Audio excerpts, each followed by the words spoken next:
más personas buscan hacer crecer su dinero, pero surgen muchísimas preguntas. Entre ellas, la gran pregunta es, ¿fondos mutuos o ETFs? Bueno, ambos son vehículos de inversión bastante populares, pero tienen diferencias claves tanto en costos como en flexibilidad y también en rendimiento. Así que hoy vamos a hablar un poquito de esto, vamos a desglosar ventajas e inconvenientes, vamos a ver ejemplos reales, cifras actuales y estrategias para elegir, ¿no?, cuál es la mejor opción según cuál sea su perfil financiero. Para eso está Alejandro Nava, que es el experto en todo esto.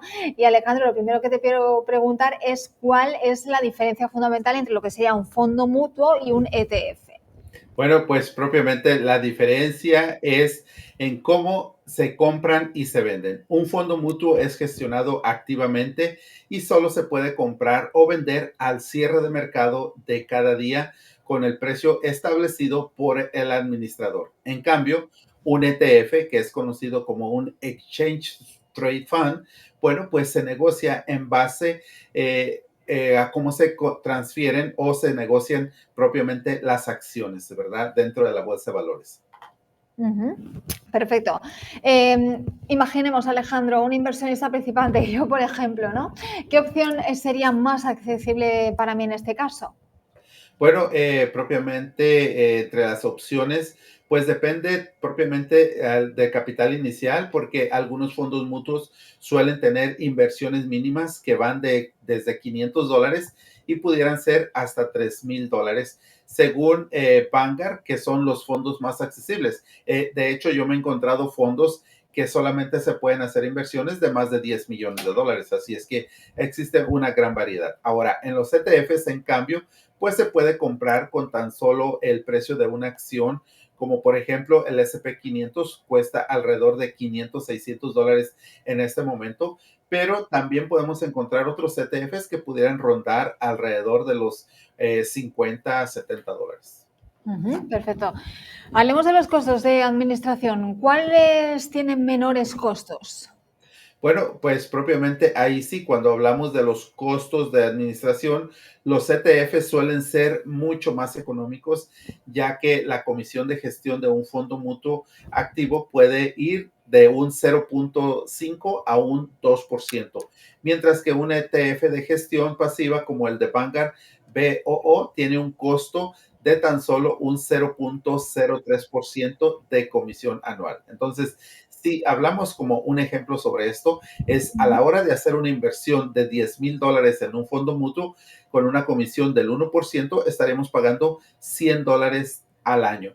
En cambio, en un ETF podríamos estar pagando inclusive solamente $3 anuales también. Bueno, pues es una diferencia, ¿eh? De 100 a $3 hay una diferencia importante. Bueno, Ale, en términos de rendimiento, ¿no? Estamos intentando desglosar absolutamente todos los detalles que hay que tener en cuenta. ¿Cuál es el mejor en términos de rendimiento? Bueno, los ETFs suelen realmente superar a los fondos mutuos activos. Datos de Morningstar en el 2024 están mostrando que el 85% de los fondos mutuos no lograron vencer al SP 500 a largo plazo. Un ejemplo real, podemos ver que el ETF BOO, que es de Vanguard, subió un 13% en promedio anual en los últimos 10 años. El fondo mutuo en promedio en los Estados Unidos había generado entre un 9 a un 10% anual en el mismo periodo.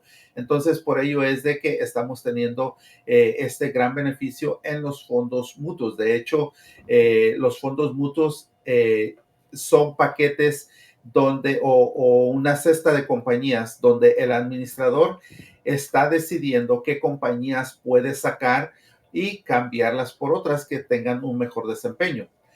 Propiamente en los ETFs no, ya están predefinidos esos ETFs desde su inicio y así deben de continuar propiamente hasta el final. Entonces, como no tienen necesidad de estar buscando compañías, eliminando aquellas que están en un terreno bajista, bueno, pues se evita todo ese trabajo, caso contrario de lo que es un fondo mutuo. Por ello es que los cargos son diferentes y la forma que se administra también es diferente.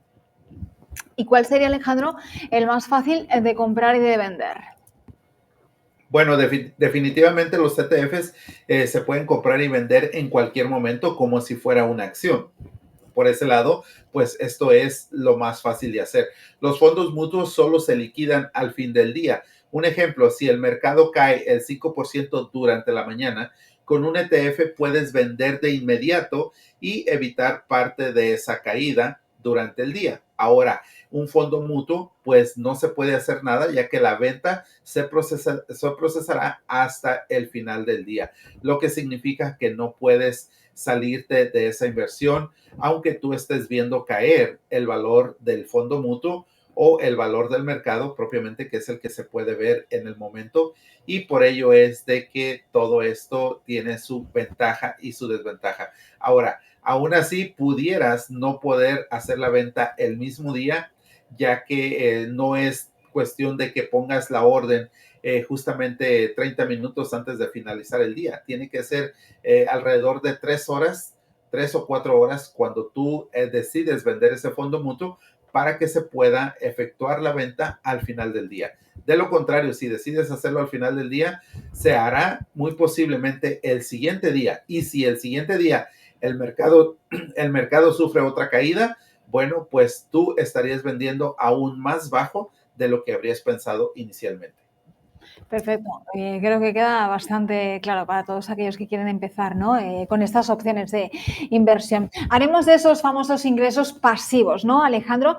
¿Qué opción es mejor de estas dos para generar ingresos pasivos? Bueno, todo propiamente depende, ¿verdad? Los ETFs algunos tienen dividendos como el VYM, que es un Vanguard High Dividend Yield. Esto está pagando dividendos trimestrales con rendimientos que van del 2.5 al 4% anual. Ahora, los fondos mutuos reinvierten esos dividendos automáticamente, lo que pudiera ser realmente útil para un crecimiento de capital. Incluso ahí es cuando podemos aplicar ese interés compuesto propiamente, que es una palabra fácil de entender, pero la ganancia de ese interés compuesto vienen por esos dividendos que te van a comprar una fracción del fondo mutuo o del ETF y que de esa manera tú no tienes que estar haciendo depósitos de dinero, sino que el mismo fondo mutuo está creciendo y se está reinvirtiendo. Entonces, si tú inicialmente comienzas con 100 acciones, bueno, después de un periodo de tiempo de varios años, podrías tener 120 acciones, 20 acciones generadas realmente por los dividendos que ha producido ese fondo mutuo o ese ETF y que a lo largo del plazo, obviamente el valor de ese activo pues podría ser mucho mayor de lo que inicialmente fue y así tener no más dinero, sino mucho más dinero. Así es que si quieres ingresos regulares, pues los ETFs de dividendos también puede ser una opción, ya que puedes disponer de esa cantidad. Incluso tú puedes decidir que esos dividendos se te atribuyan a tu balance, a tu cuenta, para que disfrutes de ellos o que realmente se reinviertan en el mismo activo en el que estás haciendo. Por eso es que tienes esa gran ventaja y disponibilidad. Recordemos que los dividendos no propiamente te hacen millonarios de la noche a la mañana, porque si hablamos de un 2.5% en una compañía que paga a lo mejor $2.50 al año, pues estamos hablando justamente apenas de 60 centavos promedio por cada acción cada 3 meses o por cada pedacito de ese fondo mutuo. Entonces, 60 centavos, pues imagínate, para comer una hamburguesa, pues deberías de tener realmente mucho dinero invertido o muchas unidades de ese fondo mutuo o ETF para que propiamente puedas sacar unos $20 cada 3 meses y comerte sabrosamente esa hamburguesa.